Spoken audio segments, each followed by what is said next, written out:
അസ്സലാമു അലൈക്കും. അസ്സലാമു അലൈക്കും. നമ്മൾ പിരിയാൻ പോകുന്നതിൻ്റെ അവസാന സെഷനാണ്. രാവിലെ മുതൽ ഇരിക്കാൻ തുടങ്ങിയതല്ലേ? ക്ലാസ് റൂമിൽ പോലും ഇത്ര ശ്രദ്ധിച്ചിരിക്കലില്ല. പിന്നെയാണ്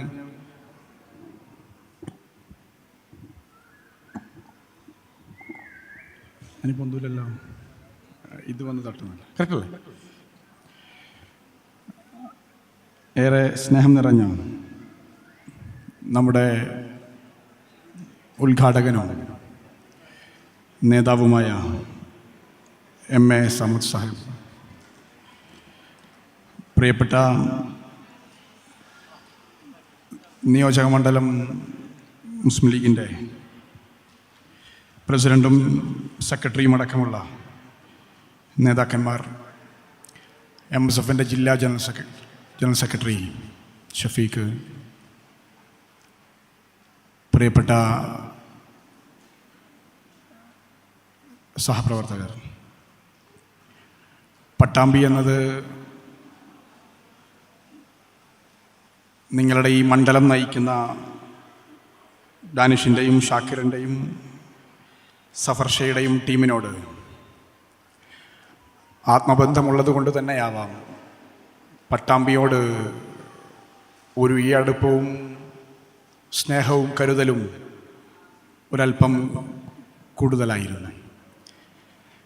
അതിൻ്റെ കാരണം ഏറെ മനോഹരമായാണ് ഈ കാലത്ത് നിങ്ങൾ MSF നയിച്ചത് എന്നത് തന്നെയാണ്. ഒരു സംഘടനാ ഉത്തരവാദിത്തം നിർവഹിക്കുമ്പോൾ മറ്റ് സംഘടന പോലെയല്ലല്ലോ നമ്മൾ.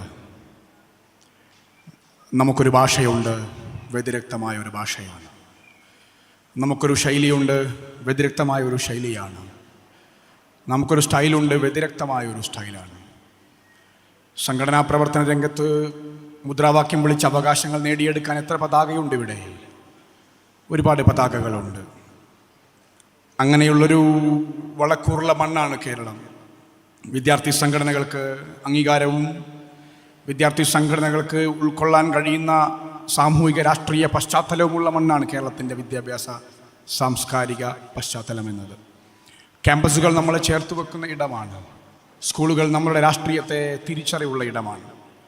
അവിടെ ഈ സംഘബോധത്തിൻ്റെ ദാർശനികമായ ഒരു ബോധ്യത്തെ തിരിച്ചറിയുകയും തൻ്റെ ചലനങ്ങളിൽ, മുദ്രാവാക്യങ്ങളിൽ, നിങ്ങളുടെ മുദ്രാവാക്യങ്ങളിൽ മാത്രമല്ല, തെരുവുകളിലും വിദ്യാർത്ഥികളിലുമുള്ള സംവാദങ്ങളിൽ പോലും ഷഫീഖിൻ്റെയും കൂടെ ഈ നിയോജക മണ്ഡലം MSFൻ്റെയും യാത്ര സംസ്ഥാന MSF കമ്മിറ്റിക്ക് ഏറ്റവും അഭിമാനം തോന്നിയ യാത്രയാണെന്ന് ഈ അവസരത്തിൽ നിങ്ങളെ ഓർമ്മപ്പെടുത്തുകയാണ്. നിങ്ങൾ നയിച്ച ഈ കാലഘട്ടം, അത് ഈ സംഘടനാ കാലത്ത് M.A. സമദ് സാഹിബിനെ പോലുള്ള നേതാക്കന്മാർ പകർന്നു തന്ന ക്രാന്തദർശിത്വം തുടർന്നു കൊണ്ടുപോകുവാനും മനോഹരമായൊരു കാലത്തെ സമ്മാനിക്കുവാനും കഴിഞ്ഞു എന്നത് വരും കാലത്തെ മനോഹരമാക്കാൻ ഉതകുമെന്ന കാര്യത്തിൽ തർക്കമില്ലാത്ത കാര്യമാണ്. രാഷ്ട്രീയ പ്രവർത്തനം എന്നത് എന്തിനാണ് എന്ന് ചോദ്യമുള്ള ഒരു കാലമല്ലേ നമ്മുടേത്? ഒരുപാട് കുട്ടികൾ ഹയർ സെക്കൻഡറിയും ഹൈസ്കൂളും ഒക്കെ ഉള്ളവരാണ് ഇവിടെ ഇരിക്കുന്നത്. രാഷ്ട്രീയ പ്രവർത്തനത്തിൽ എന്ത് നൈതികതയാണുള്ളതെന്ന ചോദ്യം നിങ്ങൾ അലട്ടേണ്ട ഒരു കാലമാണ്. കഴിഞ്ഞ ദിവസമാണ് ഫലസ്തീൻ്റെ മണ്ണിൽ ആളിക്കത്തുന്ന തീയിലൂടെ പെൺകുട്ടി നടന്നു പോകുന്ന കാഴ്ച നമ്മൾ കണ്ടത്. ആ വേദന കടിച്ചിറക്കി പ്രതിഷേധത്തിൻ്റെ മുദ്രാവാക്യം സോഷ്യൽ മീഡിയയിൽ എഴുതിവിടുമ്പോഴും ലോകത്തൊരു നേതാവും പ്രതികരിക്കുന്നില്ലല്ലോ എന്ന് നിങ്ങൾക്ക് ആകുലതകൾ ഉണ്ടായിട്ടുണ്ടാവും. നമ്മുടെ കുട്ടികൾ കാണുന്നത് ഈ രാഷ്ട്രീയക്കാരെയാണ്. അധികാര കസേരയിൽ വരുന്ന അധികാരികൾക്ക്, ഭരണം നടത്തുന്ന സർക്കാരുകൾക്ക് അവിടെ ജീവിക്കുന്ന സാധാരണക്കാരുടെ മുകളിൽ ഡോമിനേഷൻ പവറായി ഉപയോഗിക്കാൻ കഴിയുന്ന ഒന്നാണ് രാഷ്ട്രീയമെന്ന് നമ്മുടെ പുതിയ തലമുറയ്ക്ക് തോന്നിയേക്കാം. കാരണം അവർക്ക് മാതൃകയാവുന്ന ഒരു ചിത്രവും ലോകത്ത് കാണാൻ കഴിയുന്നില്ല. അധികാരത്തിൽ വരുന്ന US-ൻ്റെ ഡൊണാൾഡ് ട്രംപ് ലോകത്തെ മുഴുവൻ അരക്ഷിതാവസ്ഥ സൃഷ്ടിക്കുന്ന രൂപത്തിലേക്കുള്ള ചർച്ചകൾക്ക് നിദാനമായ സാഹചര്യം ഒരുക്കുന്നത് കാണുമ്പോൾ പുതിയ തലമുറക്ക് തോന്നിയേക്കാം രാഷ്ട്രീയം എത്രമേൽ നീചമായ ഒരു ഇടമാണെന്ന്. അവിടെയാണ് ഒരു തിരുത്തൽ ശക്തിയായി, ശബ്ദമായി നമ്മൾ മാറേണ്ടത്. ലോകത്ത് മാറ്റങ്ങൾ ഉണ്ടാവുന്നത് മെല്ലെ മെല്ലെയാണ്. എൻ്റെ പ്രിയപ്പെട്ട വിദ്യാർത്ഥികളോട്, നമ്മൾ വായിക്കുന്നവരല്ലേ, നമ്മൾ അറിയുന്നവരല്ലേ, ലോകത്ത് മനുഷ്യർ ഒറ്റയ്ക്ക് ജീവിച്ച കാലമുണ്ട്. നമ്മൾ പാഠപുസ്തകങ്ങളിൽ പഠിക്കുന്നതും മദ്രസയിൽ പഠിക്കുന്നതും രണ്ട് ഭാഷയാണ്. നല്ല മാർക്ക് കിട്ടാൻ നമ്മൾ കുരങ്ങിൽ നിന്നാണ് ഉണ്ടായതെന്ന ചോദ്യത്തിന് ഉത്തരം എഴുതി ജീവിച്ച മുന്നോട്ട് പോയവരാണ്. എന്നാൽ നമ്മൾ മണ്ണിൽ നിന്നാണ് ഉണ്ടായതെന്ന ബോധ്യമാണ് നമ്മളെ നയിക്കുന്നത്.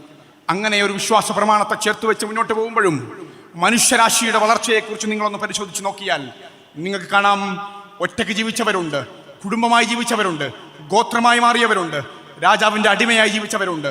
മെല്ലെ മെല്ലെ മെല്ലെ പരിവർത്തനങ്ങൾ സാധ്യമായതാണ് ലോകത്ത്, അല്ലേ? നിങ്ങൾ നോക്ക്, ഒരുപക്ഷേ ഞാനും എൻ്റെ കുടുംബവും മാത്രമെന്ന് ചിന്തിച്ച മനുഷ്യർക്കിടയിൽ അവർ കൂടെ ജീവിച്ച വന്യജീവികളെ മാത്രം കൂടെ നിർത്തിക്കാലം നമുക്ക് വായിച്ചെടുക്കാൻ കഴിയും. അങ്ങനെ ഒരു കാലം ഉണ്ടായിട്ടുണ്ട്. പിന്നെ ഗോത്രങ്ങളായി അവർ ചേർന്നിട്ടുണ്ട്. ആ ഗോത്രങ്ങളില്ലാത്തവരെ കൊന്നു തള്ളുന്ന സാഹചര്യമുണ്ട്. അവർക്കിടയിൽ സംഘടനകളുണ്ട്. അവർക്കതിൽ ഒരു പ്രയാസവും ഗിൽട്ടുമില്ലാതെ അവർ ലോകത്തോട് സംവദിച്ചിട്ടുണ്ട്.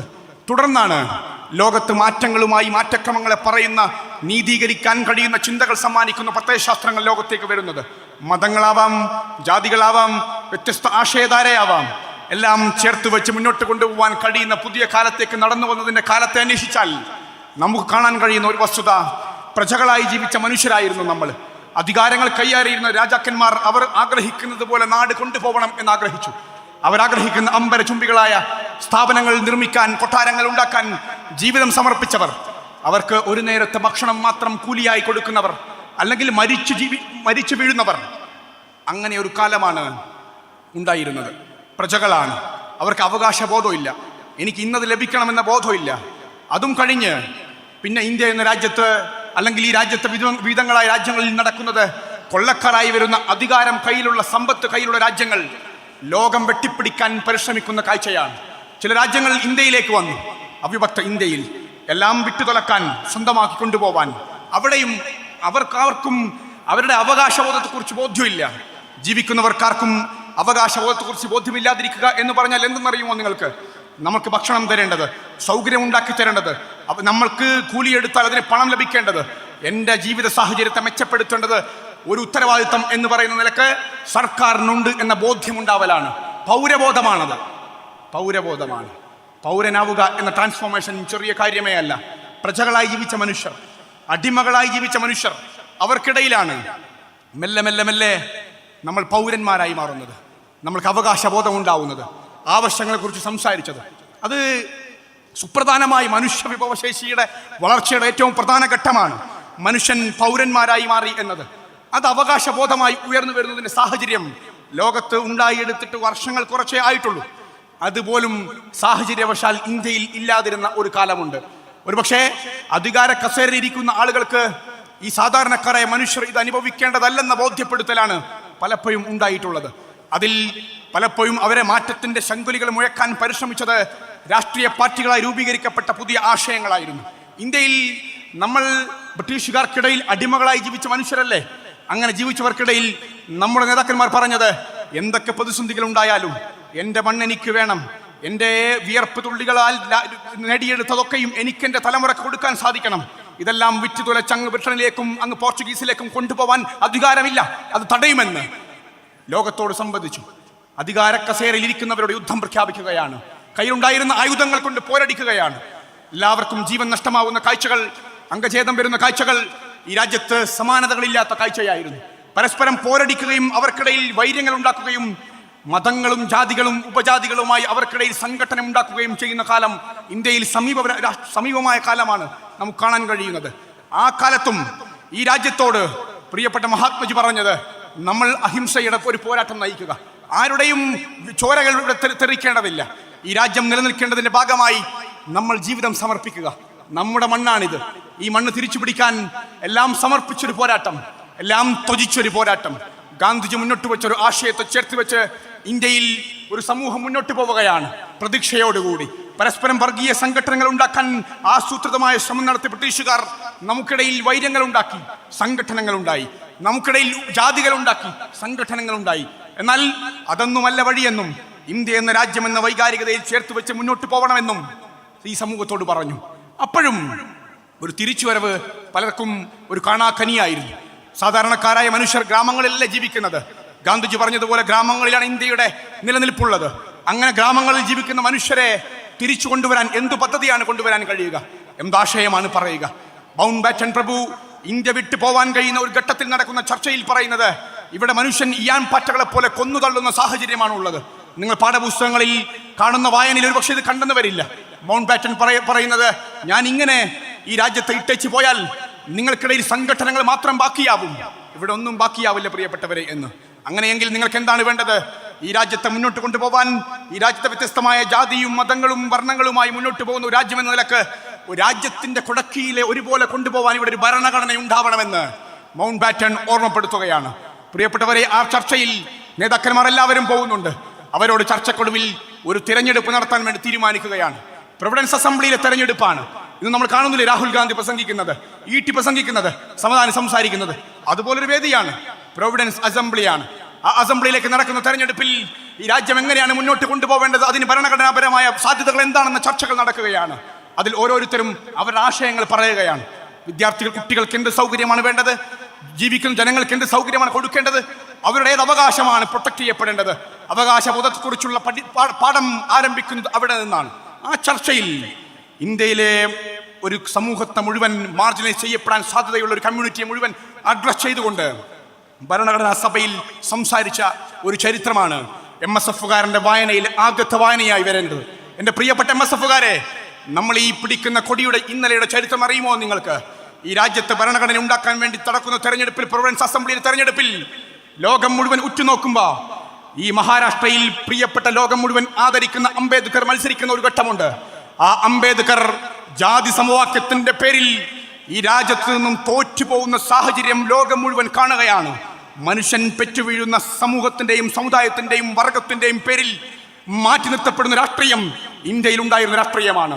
ഇന്നും തുടച്ചു മാറ്റാൻ കഴിയാത്ത ജാതി രാഷ്ട്രീയത്തിന്റെ ആദ്യത്തെ ഇരയാണ് നമ്മൾ ഈ രാജ്യത്തെ പ്രധാനമായി എണ്ണപ്പെടുന്ന ഒരു നേതാവ് എന്ന നിലക്ക് അംബേദ്കറിനെ എണ്ണാൻ കഴിയുക. അംബേദ്കർ ലോകത്തെ അംഗീകരിക്കുന്ന നേതാവാണ്. ലോകം മുഴുവൻ കേന്ദ്രീകരിച്ച് ലോകത്തെ നിയമജ്ഞന്മാരിൽ ഏറ്റവും പാണ്ഡിത്യമുള്ള ഒരാൾ എന്ന നിലക്ക് ലോകം മുഴുവൻ അംഗീകരിക്കുന്ന നേതാവാണ്. ആ നേതാവിനെ മഹാരാഷ്ട്രയിൽ വെച്ച് കോൺഗ്രസിന് ജയിപ്പിക്കാൻ കഴിഞ്ഞില്ല. ആ ഉദ്യമം ഏറ്റെടുത്ത പാർട്ടിയുടെ പേരറിയോ നിങ്ങൾക്ക്? അത് ഈ മുസ്ലിം ലീഗ് തന്നെയാണ്. ആ ലീഗ് കൊണ്ടുപോയിട്ട് ആ തോറ്റുപോയ അംബേദ്കറിനെ പ്രൊവിഡൻസ് അസംബ്ലിയിലേക്ക് എത്തിക്കണമെന്ന തീരുമാനത്തിന്റെ അടിസ്ഥാനത്തിൽ ബംഗാളിലേക്ക് കൊണ്ടുപോവുകയാണ്. ബംഗാളിൽ അവിടുത്തെ ദളിതരുടെ പ്രതിനിധിയായി, മുസ്ലിം ലീഗിന്റെ പ്രതിനിധിയായി സഭയിലേക്ക് അംബേദ്കറിനെ അയച്ച പാർട്ടിയുടെ പേരാണ് ഈ മുസ്ലിം ലീഗ് എന്ന് എൻ്റെ പ്രിയപ്പെട്ട സഹപ്രവർത്തകർ മനസ്സിലാക്കണം. ആ സഭയിലേക്ക് അംബേദ്കർ വരികയാണ്. ആ സഭയിൽ ചർച്ച നടക്കുന്ന വേളയാണ്, ഒരുപാട് ആശയങ്ങൾ പറയുന്ന വേളയാണ്. ആ വേള എൻ്റെ പ്രിയപ്പെട്ട വിദ്യാർത്ഥികളെ നിങ്ങളെ ഓർമ്മപ്പെടുത്തട്ടെ, ഈ രാജ്യം ഇന്നും സംഘടിക്കുകയും പ്രശ്നങ്ങൾ ഉണ്ടാക്കുകയും പരസ്പരം പോരടിക്കുകയും ചെയ്യുന്നത് എന്തിന്റെ പേരിലാണ്? പ്രധാന പ്രശ്നം, ഈ രാജ്യത്തെ വ്യത്യസ്തമായി നിൽക്കുന്ന, എന്നാൽ നാനാത്വത്തിൽ ഏകത്വം എന്ന് നമ്മൾ വിളിക്കുന്ന വ്യത്യസ്തതയിൽ ഒരു ഏകത്വമുള്ള ഒരു സിസ്റ്റമുണ്ട്. വ്യത്യസ്തതയിൽ ഒരു ഏകത്വം ഉണ്ടാവുക, അത് ഇന്ത്യയുടെ മാത്രം പ്രത്യേകതയാണ്. ഈ രാജ്യത്ത്, കേരളത്തിൽ താമസിക്കുന്നവർ നമ്മൾ മുണ്ടിടുകയാണ്. നമ്മുടെ വിശ്വാസ പ്രമാണങ്ങൾ വേറെയാണ്. ഒരുപക്ഷെ ഹൈന്ദവ വിശ്വാസികളുടെ ദൈവങ്ങൾ പോലും വേറെയാണ്. ഈ സാധാരണക്കാരെ മനുഷ്യർ ജീവിക്കുന്ന തമിഴ്നാട്ടിൽ, അവർ ജീവിക്കുന്ന ദ്രാവിഡന്മാർ എന്ന് വിളിക്കുന്ന തമിഴ്നാട്ടുകാർ, അവരും അവരുടെ വിശ്വാസ പ്രമാണങ്ങളും വേറെയാണ്. മഹാരാഷ്ട്രയിൽ, കർണാടകത്തിൽ, തമിഴ്നാട്ടിൽ, എല്ലായിടത്തും, ബംഗാളിൽ, ഈ രാജ്യത്തെ മുഴുവൻ ഇടങ്ങളും എടുത്തു പരിശോധിച്ച് നോക്കിയാൽ വിശ്വാസങ്ങൾ വേറെയാണ്, ആചാരങ്ങൾ വേറെയാണ്, വേഷം വേറെയാണ്, ഭാഷ വേറെയാണ്. ഈ രാജ്യത്തിന്റെ പരിസ്ഥിതിയാണത്. വ്യത്യസ്തമായ ആശയധാരയാണ്. എന്നാൽ അവർക്കൊരു വികാരമുണ്ട്, ഇന്ത്യ എന്ന വികാരമാണ്. ഈ വികാരത്തെ അഡ്രസ് ചെയ്തുകൊണ്ടാണ് പ്രിയപ്പെട്ടവരെ ആ സഭയിൽ ഖായിദെ മില്ലത്ത് മുഹമ്മദ് ഇസ്മായിൽ സാഹിബ് എന്ന് പറയുന്ന നമ്മളുടെ നേതാവിന്റെ വാതുകൾ, ഈ രാജ്യം തകർക്കാൻ ഇന്നും ശ്രമിക്കുന്ന ഫെഡറലിസം എന്ന ആശയത്തിന്റെ കരുത്ത് ഇന്ത്യയിൽ ഉണ്ടാവണമെന്ന് ആ പ്രൊവിഡൻസ് അസംബ്ലിയിൽ സംസാരിക്കുന്നത് നമ്മളുടെ നേതാവ് ഖായിദെ മില്ലത്ത് മുഹമ്മദ് ഇസ്മായിൽ സാഹിബ് എന്ന ബോധ്യം MSFകാർക്ക് വേണം. ഈ രാജ്യത്തിന്റെ നിർമ്മിതിക്ക് പിറകിൽ, ഈ രാജ്യത്തിന്റെ നിർമ്മിതിക്ക് പിറകിൽ കൊടിപിടിച്ച് മുന്നോട്ട് വഹിച്ച് സിന്ദാബാദ് വിളിക്കുന്ന MSFകാരന്റെ ഹൃദയത്തിൽ കോറിയിടേണ്ടത് ആ ഭരണഘടനയിൽ ഫെഡറലിസത്തിന് വേണ്ടി വാദിച്ച നേതാവിന്റെ പിൻതലമുറയാണ്. എൻ്റെ MSFകാരെ, നമ്മളെന്ന ബോധ്യം നമുക്കാണ് ഉണ്ടാവേണ്ടത്. നമ്മൾ കരുത്തോടെ മുന്നോട്ട് പോകുന്നത് ആ ആത്മവിശ്വാസത്തിന്റെ ബലത്തിലാണ്. മറ്റൊന്ന് നിങ്ങൾക്കറിയുമോ? ആ അതേ വേദിയിൽ പ്രിയപ്പെട്ട നേതാക്കന്മാർ ഓരോരുത്തരും സംസാരിക്കുകയാണ്. പോക്കർ സാഹിബാണ് തലശ്ശേരിയിൽ നിന്ന് ജീവിക്കുകയും മലപ്പുറത്ത് നിന്ന് വിജയിച്ചു പോവുകയും ചെയ്ത പോക്കർ സാഹിബ്. ആ പോക്കർ സാഹിബാണ് മറ്റൊരു പ്രസംഗം നടത്തുന്നത്. അദ്ദേഹം പറഞ്ഞത്, ഈ രാജ്യത്ത് വിവിധങ്ങളായ പ്രശ്നങ്ങൾ അനുഭവിക്കുന്ന സാധാരണക്കാരുണ്ട്. അവർക്ക് വിവിധങ്ങളായ പ്രയാസങ്ങളും പ്രതിസന്ധികളും അവർക്ക് മുമ്പിൽ നിരന്തരമായി ഉണ്ട്. വിശ്വാസികളാണ്, വ്യത്യസ്തമായ ആശയങ്ങളുണ്ട്. ഹൈന്ദവനുണ്ട്, ജൈനനുണ്ട്, ജൂതനുണ്ട്, എല്ലാവരും ഇന്ത്യയിലുണ്ട്. മുസൽമാനുണ്ട്, ക്രിസ്ത്യാനിയുണ്ട്. അവർക്ക് അവരുടെ ആശയം പറയാൻ വേദി ഉണ്ടാവണ്ടേ? അവരുടെ മതം, അവരുടെ താല്പര്യങ്ങൾ, അവരുടെ വിശ്വാസങ്ങൾ, അവരുടെ ആചാരങ്ങൾ പറയാൻ, പ്രചരിപ്പിക്കാൻ, ആശയപരമായി അവർക്ക് അവരുടെ സംവാദം നടത്താൻ വേദി വേണമെന്ന് പോക്കർ സാഹിബ് അവിടെ നിന്ന് പറയുകയാണ്. ചേർത്ത് വെച്ചൊന്നുകൂടി പറഞ്ഞു. നിങ്ങൾ വായിക്കേണ്ടത്, ലോകത്തെല്ലായിടത്തും പരിശോധിച്ച് നോക്കിയാൽ സൗദി അറേബ്യ, നമ്മുടെ മദീനയുള്ള, നമ്മുടെ മക്കയുള്ള, നമ്മുടെ എല്ലാ വിശ്വാസ പ്രമാണങ്ങളും ചേർത്ത് വെക്കുന്ന മണ്ണല്ലേ? അറബി രാജ്യങ്ങൾ എത്രയുണ്ട്? നിങ്ങൾ ദുബൈയിൽ പോകുന്നവരല്ലേ, ഖത്തറിൽ പോകുന്നവരല്ലേ? അവിടെ എവിടെയെങ്കിലും വേദി കെട്ടിയിട്ട് ഈ സമുദായത്തിന്റെ അവകാശം, ഈ സമുദായത്തിന്റെ വിശ്വാസ പ്രമാണങ്ങളെ തെരുവിൽ പ്രസംഗിക്കുന്നത് നിങ്ങൾ എവിടെയെങ്കിലും കണ്ടിട്ടുണ്ടോ? ഏതെങ്കിലും ഒരു വേദിയിൽ, ഏതെങ്കിലും ഒരു തെരുവിൽ, എവിടെയെങ്കിലും? എന്നാൽ നമ്മുടെ നാട്ടിൻപുറങ്ങളിലെ സാധാരണക്കാരായ ഉസ്താദുമാർ തെരുവിലൂടെ ഈ സമുദായത്തിന്റെ താല്പര്യങ്ങളും ഈ സമുദായത്തിന്റെ സ്വപ്നവും ഈ വിശ്വാസ പ്രമാണങ്ങളെ അള്ളാഹുവിനെ ചേർത്ത് പഠിപ്പിക്കുവാനും വലിയ വലിയ പ്രസംഗങ്ങൾ നടത്തുന്നില്ലേ? എങ്ങനെ സാധിച്ചുവെന്ന് തിരിച്ചറിയേണ്ട ഒരു പ്രധാനപ്പെട്ട ഒരു കാര്യമാണ്. 2 മുമ്പിലാണ് എറണാകുളത്ത് വെച്ച് നടന്ന ഒരു ചടങ്ങിൽ ഒരു ഉസ്താദ് പറഞ്ഞത്, രാഷ്ട്രീയക്കാരെയൊന്നും ഞങ്ങൾ വേദിയിലേക്ക് വിളിച്ചിട്ടില്ല എന്ന്. കേട്ടു നിന്നവർ അല്ലാഹു അക്ബർ പറഞ്ഞത് നമ്മൾ കേട്ടു. എന്തൊരു മണ്ടത്തരമാണ്! രാഷ്ട്രീയക്കാർ എന്ന് പറഞ്ഞാൽ ഏതെങ്കിലും ഒരു വിഭാഗക്കാരായി മാറ്റി നിർത്തേണ്ട ഒന്നല്ല. വിശ്വാസവും രാഷ്ട്രീയവും മാറ്റി മാറ്റി വെക്കേണ്ട ഒന്നുമല്ല. ഇസ്ലാം എന്ന ചര്യയിൽ ജീവിക്കുന്ന ഒരാൾക്ക് ജീവിത ചര്യയാണ് വിശ്വാസം. അതിൽ തിരിച്ചറിവില്ലാത്ത ഒരാൾക്ക് തലയിൽ തൊപ്പി വെച്ചത് കൊണ്ട് മാത്രം അയാൾക്ക് പൂർണ്ണമായി സമുദായത്തെ തിരിച്ചറിയാൻ കഴിയില്ലെന്ന ബോധം പുതിയ തലമുറയ്ക്കുണ്ടാവണം.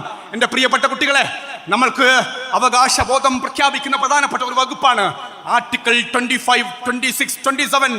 നമ്മൾ വിശ്വസിക്കുന്ന നമ്മുടെ വിശ്വാസ പ്രമാണങ്ങൾ പ്രചരിപ്പിക്കുവാൻ അവകാശമുണ്ട്. Proclamation of religion. നമുക്ക് നമ്മുടെ ആശയം എന്താണോ അത് പറയുവാനുള്ള അധികാരം, നമ്മുടെ വിശ്വാസ പ്രമാണം എന്താണോ അത് പ്രചരിപ്പിക്കുവാനുള്ള അധികാരം. എൻ്റെ പ്രിയപ്പെട്ടവരെ, അത് ആ സഭയിൽ ഉന്നയിച്ച് അവകാശം നേടിയെടുക്കാൻ വേണ്ടി സംസാരിച്ച നേതാവിന്റെ പേര് പോക്കർ സാഹിബ് എന്നാണ്. അത് ഈ ലീഗ് നേതാവിന്റെ പിൻതലമുറയിലെ കൊടിപിടിക്കുന്ന MSFകാരുടെ അഭിമാന പേരാണെന്ന് ഈ അവസരത്തെ ഓർമ്മപ്പെടുത്തി നിങ്ങളോട് പറയുകയാണ്. ഈ പിടിക്കുന്ന കൊടി ചെറിയ കൊടിയല്ല MSFകാരെ. ഇത് ഇന്ത്യ ഉണ്ടാക്കിയ, ഇന്ത്യയുടെ ഭരണഘടന ഉണ്ടാക്കാൻ വേണ്ടി എഴുതി ചേർത്ത തങ്കലിപികളെ എഴുതേണ്ട പതാകയിൽ ചേർത്ത് വെച്ച പതാകയാണ്. നമ്മൾ ജീവിക്കുമ്പോൾ മാത്രമല്ല, നമ്മൾ ഈ മണ്ണോട് ചേരുമ്പോഴും എൻ്റെ പ്രിയപ്പെട്ടവരെ, ആ നേതാക്കന്മാർ കണ്ട സ്വപ്നമുണ്ട്. ഇന്ത്യയും പാകിസ്ഥാനും യുദ്ധസമാനമായ സാഹചര്യത്തെ കൊടുമ്പിരി കൊള്ളുന്ന ഘട്ടമല്ലേ ഇത്? ഈ ഘട്ടത്തിൽ എൻ്റെ MSFകാർക്ക് ഞങ്ങളുടെ നേതാക്കളെ കുറിച്ച് അറിയുമോ നിങ്ങൾക്ക്? 2 രാജ്യമായി പിരിയുന്ന ഘട്ടമുണ്ട്. 2 രാജ്യമായി പിരിയുന്ന ഒരു ഘട്ടം. ഒരുമിച്ച് സ്വപ്നം കണ്ടവർ, ഒരുമിച്ച് സ്വപ്നം കണ്ടവർ, ഒരുമിച്ച് ജീവിച്ചവർ, ഒരുമിച്ച് ആശയധാരകൾ പങ്കുവെച്ചവർ 2 രാജ്യമായി പിരിയുകയാണ്. ലിയാഖത്ത് അലി ഖാനും ജിന്ന സാഹിബും പാകിസ്ഥാനിലേക്ക് പോവുകയാണ്. ഇന്ത്യയിൽ ശേഷിക്കുന്ന മനുഷ്യർ ഇന്ത്യയിൽ ജീവിക്കാൻ തീരുമാനിക്കുകയാണ്. അവസാനത്തെ മീറ്റിംഗ് ആണ്. ഈ രാജ്യത്ത് ലീഗ് മാത്രമല്ല, കോൺഗ്രസും ലീഗും വ്യത്യസ്തമായ രാഷ്ട്രീയ ചേരിയിൽ നിൽക്കുമ്പോഴും, ഒരുമിച്ച് നിൽക്കുമ്പോഴും അവർക്കിടയിൽ 2ആയി മുറിയുന്ന ഒരു ഘട്ടത്തിലേക്ക് പാകിസ്ഥാൻ പിരിഞ്ഞു പോകുന്ന ഒരു ഘട്ടം ഉണ്ടാകുമ്പോൾ അതിൽ പ്രധാനമായ ഒരു പ്രശ്നമായി കാണുന്നത് ഈ രാജ്യത്തെ മുസ്ലിം ലീഗ് നിലനിൽക്കണോ എന്ന ആശയമാണ്. ലാഹോറിൽ ഒരു മീറ്റിംഗ് നടക്കുകയാണ്. ലാഹോറിൽ നടക്കാൻ പോകുന്ന മീറ്റിംഗിൽ പ്രിയപ്പെട്ട ഖായിദെ മില്ലത്ത് മുഹമ്മദ് ഇസ്മായിൽ സാഹിബ് പങ്കെടുക്കുന്നുണ്ട്. ലിയാഖത്ത് അലി ഖാൻ അതിന് അധ്യക്ഷപദം അലങ്കരിച്ചുകൊണ്ട്, ലിയാഖത്ത് അലി ഖാൻ എന്ന് പറയുന്ന പാകിസ്ഥാനിന്റെ ആദ്യത്തെ പ്രധാനമന്ത്രിയുടെ പ്രസംഗമാണ്. ആ പ്രസംഗം എൻ്റെ പ്രിയപ്പെട്ട MSFകാരുടെ ഹൃദയത്തിൽ എഴുതി ചേർക്കേണ്ട പ്രസംഗമാണ്. ലിയാഖത്ത് അലി ഖാൻ എഴുന്നേറ്റു എന്ന് പറയുന്നു, എൻ്റെ പ്രിയപ്പെട്ടവരെ, നമ്മൾ ഇന്ന് ഒരു 2 രാജ്യമായി പിരിയുകയാണ്. നമ്മൾ 2 രാജ്യമായി, ഒരുമിച്ചുണ്ടവർ, ഒരുമിച്ചുറങ്ങിയവർ, ഒരുമിച്ച് സ്വപ്നം കണ്ടവർ 2 രാജ്യമായി പിരിയുകയാണ്. ഇനി നമ്മൾ തമ്മിൽ ഒരു ബന്ധവുമില്ല, 2 രാജ്യമായി പിരിയുകയാണ്. എന്നാൽ നിങ്ങളും ഞങ്ങളും ഒരുമിച്ചുണ്ടാക്കിയ ഒരു പതാക എന്ന നിലക്ക് ഈ രാജ്യത്ത് നിലനിൽക്കുന്ന പാർട്ടിയിൽ നിങ്ങൾക്കും അവകാശമുണ്ട്. അതുകൊണ്ട് ഞങ്ങളുടെ കയ്യിലുള്ള സമ്പത്തിന്റെ തുകയുടെ അളവിൽ നിങ്ങൾക്കും അധികാരമുണ്ട് എന്ന് ലിയാഖത്ത് അലി ഖാൻ പറയുകയാണ്. മറ്റൊന്ന്, പ്രിയപ്പെട്ടവരെ, നിങ്ങൾ പാകിസ്ഥാനിൽ ജീവിക്കുന്ന ഞങ്ങൾക്ക് അധികാര കസേരയിൽ അവകാശികളായി നിൽക്കുന്ന പ്രധാനമന്ത്രിയുള്ള, പ്രസിഡന്റുള്ള പാർട്ടിയാവും ഈ ലീഗ്. എന്തെന്നാൽ പാകിസ്ഥാനിൽ ലീഗല്ലേ വലിയ പാർട്ടിയായി വരേണ്ടത്. എന്നാൽ എൻ്റെ പ്രിയപ്പെട്ട ഇസ്മായിൽ സാഹിബെ, നിങ്ങൾ പാകിസ്ഥാനിലല്ല ഉള്ളത്, ഇന്ത്യയിലാണ്. അങ്ങനെ ഇരിക്കെ ഇന്ത്യയിൽ ജീവിക്കുന്ന നിങ്ങൾക്ക് അവിടെ സാധാരണക്കാരായ പിന്നോക്കം നിൽക്കുന്ന, പിറകോട്ട് പോകുന്ന ഒരു സമുദായമായി നിങ്ങൾ മാറ്റി നിർത്തപ്പെടും, മാർജിനലൈസ് ചെയ്യപ്പെടും. അങ്ങനെ വരുമ്പോൾ നിങ്ങൾക്ക് എന്തെങ്കിലും ഒരു അവകാശം ധ്വംസിക്കപ്പെടുന്ന ഒരു ഘട്ടമുണ്ടോ? നിങ്ങളുടെ കൂടെ നിൽക്കാൻ പാകിസ്ഥാനിൽ ഒരു പാർട്ടിയും ഒരു സർക്കാരും ഉണ്ടെന്ന് പറഞ്ഞപ്പോ അത് പറഞ്ഞ് ഇരുന്നതിന് ശേഷം പ്രിയപ്പെട്ട ഖായിദെ മില്ലത്ത് മുഹമ്മദ് ഇസ്മായിൽ സാഹിബിന്റെ ഒരു എഴുന്നേറ്റ് നിൽക്കലുണ്ട്. എൻ്റെ പ്രിയപ്പെട്ട ലീഗുകാർ പഠിക്കേണ്ട ചരിത്രം ഏറ്റവും പ്രധാനപ്പെട്ട ഒരു ചരിത്രമാണ്. ആ സഭയിൽ എഴുന്നേറ്റ് നിന്നിട്ട് പ്രിയപ്പെട്ട ഇസ്മായിൽ സാഹിബിന്റെ പ്രസംഗം, എൻ്റെ പ്രിയപ്പെട്ട നേതാവ് ലിയാഖത്ത് അലി ഖാൻ സാഹിബേ, നിങ്ങളാണ് എന്നെ നയിച്ചത്. നിങ്ങളാണ് എന്നെ മുദ്രാവാക്യം വിളിക്കാൻ പഠിപ്പിച്ചത്. നിങ്ങളും ഞങ്ങളും ഒരുമിച്ച് കണ്ട സ്വപ്നത്തിന്റെ പാതയിലാണ് നമ്മൾ സഞ്ചരിച്ചത്. എന്നാൽ ഇന്ന് നമ്മൾ 2 രാജ്യമായി പിരിഞ്ഞിരിക്കുന്നു, 2 രാജ്യമായി മാറിയിരിക്കുന്നു. എന്ന് പറഞ്ഞാൽ നമ്മുടെ സ്വപ്നം വേറെയായിരിക്കുന്നു, ആഗ്രഹങ്ങളും സ്വപ്നങ്ങളും കരുതലും ഒക്കെയും മറ്റൊന്നായിരിക്കുന്നു. അങ്ങനെ 2 രാജ്യമായി നിൽക്കുന്ന രാജ്യം എന്ന നിലക്ക് നിങ്ങൾ പറഞ്ഞ 2 കാര്യവും ഞാൻ തള്ളിക്കളയുകയാണ്. ഒന്ന്, എൻ്റെ പ്രിയപ്പെട്ട നേതാവേ, നിങ്ങൾ അധികാരത്തിൽ ഇരിക്കുന്നതോ ഇരിക്കാത്തതോ ആയ എന്തുമാവട്ടെ പാകിസ്ഥാനിൽ, പക്ഷേ എൻ്റെ രാജ്യത്തെ സാധാരണക്കാരായ മുസ്ലിം സമൂഹം അനുഭവിക്കുന്ന പ്രശ്നങ്ങൾക്കോ പ്രയാസങ്ങൾക്കോ ഒരു വാചകം കൊണ്ട് പോലും സഹായം ഞങ്ങൾക്ക് വേണ്ടെന്ന് പാകിസ്ഥാനിന്റെ മണ്ണിൽ പോയി പറഞ്ഞ പാർട്ടിയുടെ തലമുറയാണ് ഈ തലമുറ എന്ന് പറയുന്നത്. മറ്റൊന്ന് പറഞ്ഞത്, നിങ്ങൾ പറഞ്ഞില്ലേ 10 ലക്ഷം രൂപയ്ക്ക് അധികാരമുണ്ട് എന്ന്. ആ പണം ഞങ്ങൾക്ക് വേണ്ട. പാകിസ്ഥാനിൽ പോയി പാർട്ടിയുടെ ചർച്ചയിൽ നടത്തി 10 ലക്ഷവുമായി വന്നാണ് ഇന്ത്യയിൽ പാർട്ടി ഉണ്ടാക്കിയതെന്ന് എന്റെ തലമുറ കേൾക്കരുതെന്ന് പറഞ്ഞതും ഇതേ മുസ്ലിം ലീഗിന്റെ പാർട്ടി നേതാവാണ്. അത് പറഞ്ഞു നിൽക്കുമ്പോ എൻ്റെ പ്രിയപ്പെട്ടവരെ, നമ്മുടെ ഖായിദ് മുഹമ്മദ് ഇസ്മാഹിൽ സാഹിബിന്റെ കണ്ണിൽ നിന്നും ഈരിയുറ്റി വീഴുന്ന കണ്ണുനീർത്തുള്ളികൾ ചേർത്ത് പിടിച്ച് ലിയാഖത്ത് അലി ഖാൻ തന്റെ കോട്ടിൽ ചേർത്ത് വെച്ചിട്ട് ആ കണ്ണുനീർത്തുള്ളി കറുത്ത കോട്ടിന്റെ ഇടങ്ങളിൽ അത് അടയാളമായി കറുത്തിരിക്കുന്നുവെന്ന് ചരിത്രരേഖയിൽ കാണാം. ഈ പാർട്ടി ഉണ്ടായത് പ്രത്യയശാസ്ത്രത്തിന്റെ ബലത്തിലാണ്. ഈ പാർട്ടി വളർത്തിയത് പ്രത്യയശാസ്ത്രത്തിന്റെ ബലത്തിലാണ്. നമ്മൾ ഈ രാജ്യത്ത് പാർട്ടി ഉണ്ടാക്കുമ്പോൾ നമുക്കറിയാം നമ്മൾ ചെറുതാണെന്ന്, നമുക്കറിയാം നമുക്ക് അവകാശങ്ങൾ നേടിയെടുക്കാൻ വേണ്ടിയാണ് ഈ പാർട്ടി എന്ന്. അധികാര കസേരകൾ ലഭ്യമാവുമെന്ന് കരുതിയിട്ടല്ല, അവകാശങ്ങൾ പറയാനാണ്. എൻ്റെ പ്രിയപ്പെട്ട MSFകാരെ, ഈ തലമുറയിൽ നമ്മൾ പഠിക്കേണ്ട ഏറ്റവും പ്രധാനപ്പെട്ട ഒരു പാഠം അതാണ്. നമ്മൾ നഷ്ടങ്ങളെ കുറിച്ചാണ് പറയുക, തോറ്റുപോകുന്നതിനെ പറ്റി, പ്രയാസങ്ങളെ പറ്റി. എൻ്റെ പ്രിയപ്പെട്ടവരെ, തോറ്റുപോകുന്നതല്ല, നഷ്ടങ്ങളല്ല, നമ്മളുടെ സംവാദത്തിനും നമ്മളുടെ പോരാട്ടത്തിനും നിങ്ങൾക്ക് ശബ്ദമുണ്ടോ? നിങ്ങൾ വിജയികളാണ്. മറന്നു പോകരുത്. എന്തൊക്കെ പ്രതിസന്ധികൾ ഉണ്ടായാലും മുന്നോട്ട് പോകാനുള്ള ആത്മവിശ്വാസമാണ് കരുത്തായി നിൽക്കേണ്ടത്. പുതിയ കാലത്തെ രാഷ്ട്രീയക്കാർക്കിടയിൽ രാഷ്ട്രീയ പ്രവർത്തനം അഴിമതി നടത്താനുള്ള മാർഗമെന്ന് എൻ്റെ പ്രിയപ്പെട്ട തലമുറ കണ്ടുപോയേക്കാം. കള്ളന്മാർക്കും തോന്നിവാസികൾക്കുള്ള ഇടമെന്ന് തോന്നിയേക്കാം. കാപട്യക്കാർക്കുള്ള ഇടമെന്ന് നിങ്ങൾക്ക് നിങ്ങളുടെ ഭരണാധികാരികളെ കാണുമ്പോൾ നിങ്ങൾക്ക് സംശയിച്ചു പോയേക്കാം. ശബ്ദിക്കാത്ത ലോകത്തിന് മുമ്പിൽ പുച്ഛിച്ചു നിൽക്കുന്ന രാജ്യത്ത് ഭരിക്കുന്ന നേതാക്കന്മാരാണ് ലോകത്തുള്ളതെന്ന് നിങ്ങൾക്ക് തോന്നിയേക്കാം. അതിനിടയിൽ എൻ്റെ പ്രിയപ്പെട്ടവരെ, നിങ്ങൾ അന്വേഷിക്കേണ്ട നേതാക്കളുടെ പേരാണ് ഖായിദ് മുഹമ്മദ് ഇസ്മായിൽ സാഹിബ് എന്ന് ചേർത്ത് വെക്കുകയാണ്. പ്രിയപ്പെട്ടവരെ, നമ്മുടെ നേതാവ് CH മുഹമ്മദ് കോയ സാഹിബാണ് ചേർത്ത് വെക്കേണ്ടതാണ്. ഈ പതാകയെ ചേർത്ത് വെച്ച് ഈ രാജ്യത്തിലൂടെ ഈ സന്ദേശവുമായി സാധാരണക്കാരുടെ മനുഷ്യരുടെ ഇടയിലേക്ക് സമ്മേളനങ്ങളെ വിളിച്ച് ലോകത്തോട് വിളിച്ചു പറയുന്ന വാചകം എന്തെന്നറിയുമോ നിങ്ങൾക്ക്? ഏത് തലമുറയോടെന്നറിയുമോ നിങ്ങൾക്ക്? ഒരു 3 തലമുറക്ക് പിറകോട്ട് പോയാൽ എൻ്റെ പ്രിയപ്പെട്ട കുട്ടികളെ, നിങ്ങളുടെ ഉമ്മൂമ്മയോട് ഉപ്പാവയോടൊന്ന് ചോദിക്കുക, നമ്മുടെ അവസ്ഥ എന്തെന്ന്. എന്തവസ്ഥ എന്നറിയുമോ നിങ്ങൾക്ക്? പട്ടിണിയാണ്. നിങ്ങൾ ആരെങ്കിലും പട്ടിണി അനുഭവിച്ചിട്ടുണ്ടോ പ്രിയപ്പെട്ട MSFകാരെ? ഒരു നേരത്തെ ഭക്ഷണം, റേഷനുള്ള കാലത്ത് എന്താണ് പട്ടിണി? ഒരു പട്ടിണിയും ഇന്നില്ല. എന്നാൽ പട്ടിണിയുള്ള ഒരു കാലമാണ്, പ്രതിസന്ധികൾ മാത്രമുള്ള കാലമാണ്. ആർക്കാണ് സ്വപ്നമുണ്ടാവുക പ്രിയപ്പെട്ട MSFകാരെ? സ്വപ്നമുണ്ടാവുക തൻ്റെ ആഗ്രഹങ്ങൾ പൂർത്തീകരിച്ച് പട്ടിണി മാറുമ്പോഴാണ് സ്വപ്നത്തിന്റെ ആരംഭം പോലും ഉണ്ടാവുക. ഒന്ന് കാല് നീട്ടിയിരുന്നാലല്ലേ നമ്മളെക്കുറിച്ച് നമ്മളൊന്ന് ചിന്തിക്കുക. ഒരു നേരത്തെ ഭക്ഷണം കിട്ടാത്തവർക്ക് എന്ത് സ്വപ്നമാണ് ഉണ്ടാവുക? നമ്മളെല്ലാ സൗകര്യമുള്ള സാമൂഹിക സാഹചര്യത്തിൽ ജീവിക്കുന്നവരാണ്. നമുക്ക് സ്വപ്നവും ഫാന്റസി ലൈഫുകളും മാത്രമേ ഉള്ളൂ. പാഷൻ നേടിപ്പിടിക്കുവാനുള്ള ഓട്ടത്തിലാണ് ഇവിടെ എല്ലാവരും. എന്നാൽ പാഷനും പ്രൊഫഷനും ഇല്ലാതെ ഒരു നേരത്തെ ഭക്ഷണം മാത്രം കൊതിച്ച് ദൈവത്തിൽ അർപ്പിച്ച് ജീവിച്ച മനുഷ്യർ ജീവിച്ച മണ്ണാണിത്. അവർക്കുണ്ടായിരുന്ന ഒരു സ്വപ്നവും അവരുടേതല്ല. അവരോട് ഇതേ പതാക വിളിച്ച് പ്രിയപ്പെട്ട CH മുഹമ്മദ് കോയ സാഹിബും സിദി സാഹിബും ഈ നാട്ടിൻ പുറങ്ങളിൽ മുഴുവൻ പ്രസംഗിച്ചു നടന്ന വാചകങ്ങൾ MSFകാർ അന്വേഷിക്കണം. എന്തെന്നറിയുമോ നിങ്ങൾക്ക്? ഈ തലമുറയോട്, അന്ന് ജീവിച്ച പാവപ്പെട്ട മനുഷ്യരോട്, അവരുടെ വസ്ത്രം കള്ളിമുണ്ടാണ്, അവരുടെ വസ്ത്രം ബനിയനാണ്. അതിട്ട് തലമുറയ്ക്ക് മുമ്പിൽ സംസാരിക്കുമ്പോൾ അവർ പറഞ്ഞ ഭാഷ അറിയണോ നിങ്ങൾക്ക്? എൻ്റെ പ്രിയപ്പെട്ടവരെ, ഈ തെരുവിൽ നിങ്ങൾക്ക് നിങ്ങളുടെ കുട്ടികളെ ഇനിയും ഈയാമ്പാറ്റകളെ പോലെ കൊന്നുകളയണോ? അത് വേണ്ടെങ്കിൽ നമ്മുടെ കയ്യിൽ റബ്ബറുണ്ടോ, നമ്മുടെ കയ്യിൽ അടക്കയുണ്ടോ, തേങ്ങയുണ്ടോ? കൊണ്ടുപോവാ നിങ്ങൾ. നമുക്ക് വിദ്യാഭ്യാസ സ്ഥാപനങ്ങൾ ഉണ്ടാക്കണം, കോളേജ് ഉണ്ടാക്കണം, സ്കൂൾ ഉണ്ടാക്കണം. ആർക്ക് വേണ്ടി? സർക്കാരില്ലേ ഇവിടെ? എന്തുകൊണ്ടാണ് നമ്മൾ ഉണ്ടാക്കുന്നത്? സർക്കാരിന് ഒരു നേരത്തെ കഞ്ഞിക്ക് വേണ്ടി വകയില്ലാതെ ഓടുകയാണ്. അതിനുവേണ്ടി ഈ രാജ്യത്തെ പത്രങ്ങളുടെ ഒന്നാമത്തെ താളുകളിൽ നെഹ്റുജി കഞ്ഞി കൊടുക്കുന്ന പിക്ചറാണ് വരുന്നത്. എന്ന് പറഞ്ഞാൽ രാജ്യത്തെ ഏറ്റവും വലിയ പ്രശ്നം പട്ടിണിയാണ്. ആ ഘട്ടത്തിൽ ലീഗ് നേതാക്കന്മാർ പറയുകയാണ്, നമ്മൾക്ക് വേണ്ടിയല്ല, വരാൻ പോകുന്ന ഒരു തലമുറക്ക് വേണ്ടി നമ്മൾ പോരടിക്കണം. പ്രിയപ്പെട്ടവരെ, നമ്മുടെ കുട്ടികൾ പഠിക്കണ്ടേ? അതിന് സ്ഥാപനങ്ങൾ ഉണ്ടാക്കണ്ടേ? അതിനുവേണ്ടി സൗകര്യങ്ങൾ ഉണ്ടാക്കാൻ, പണം സംഭരിക്കാൻ നാടുനീളെ പ്രസംഗിച്ചു നടന്ന നേതാവിന്റെ പേരാണ് CH മുഹമ്മദ് കോയ. അതാണ് നമ്മുടെ നേതാവ്. അത് മാത്രമല്ല, ഇന്നും കാബൂളിലും ഈ രാജ്യത്തെ മുഴുവൻ, ലോകത്തെ മുഴുവൻ രാജ്യങ്ങളും അന്വേഷിച്ചാൽ ഇന്നും പെൺകുട്ടികളുടെ വിദ്യാഭ്യാസം തടഞ്ഞു വെക്കുന്നതാണ് മുസ്ലിം സംസ്കാരം എന്ന് പഠിപ്പിക്കുന്ന സാമൂഹിക രാഷ്ട്രീയ സാഹചര്യം ഇന്നും കാണാം. എന്നാൽ ആ പെൺകുട്ടികളെ സ്കൂളിലേക്ക് അയക്കണമെന്ന് പൊരുതി നേടിയ പ്രസ്ഥാനത്തിന്റെ പേരും ഇന്ത്യൻ യൂണിയൻ മുസ്ലിം ലീഗാണ്.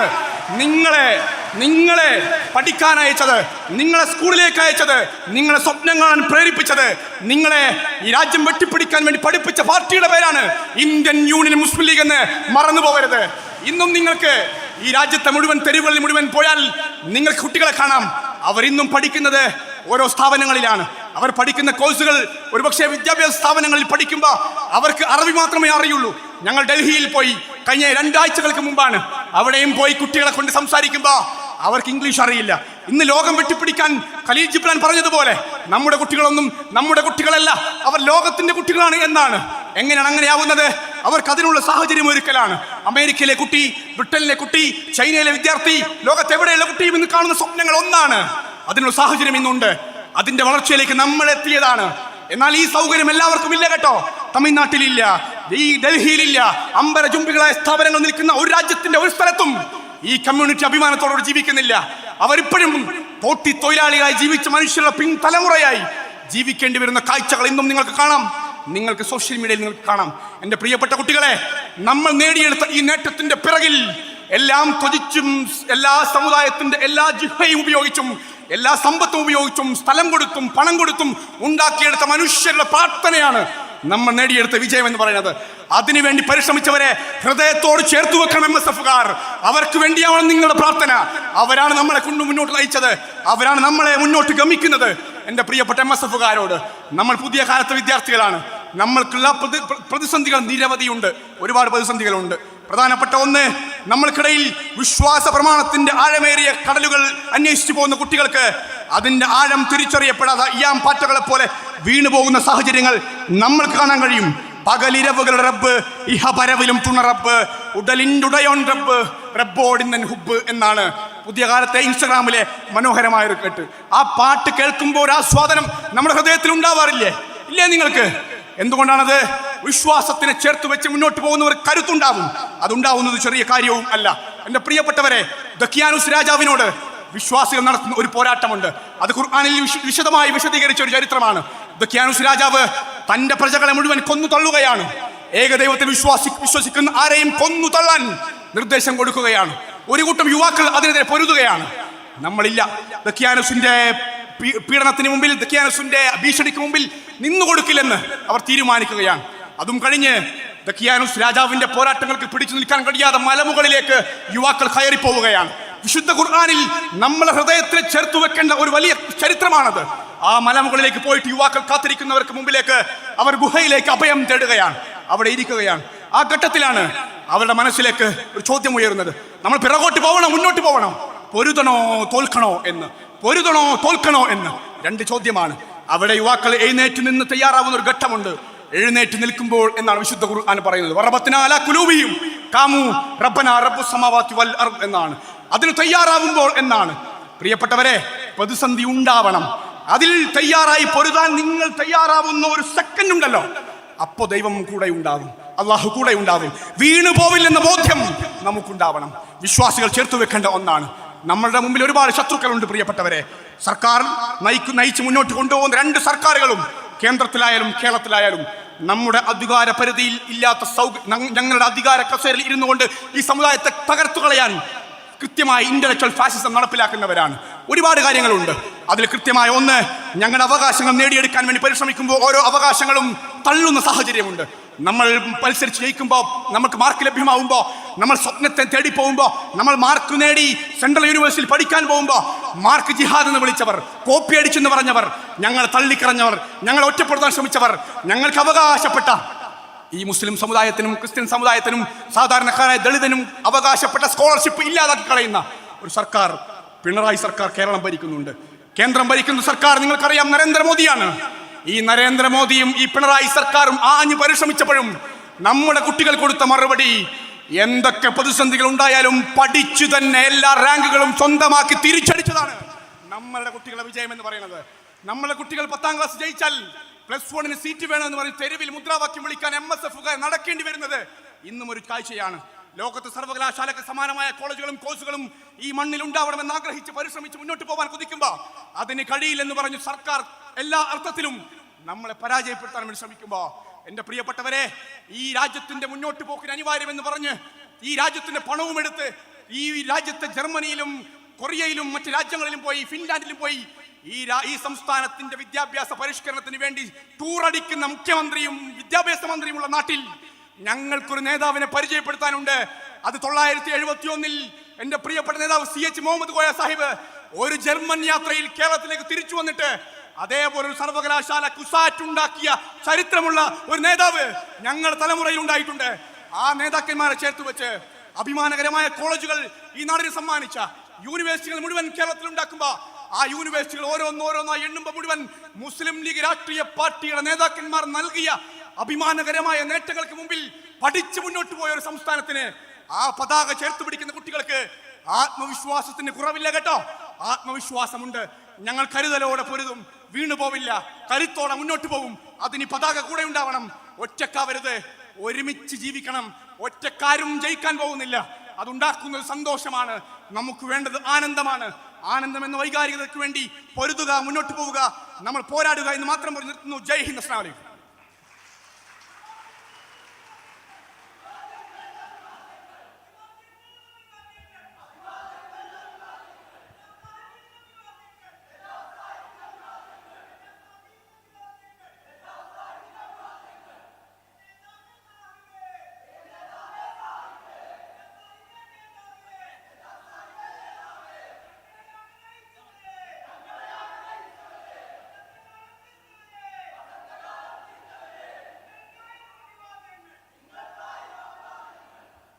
ഈ സമാപന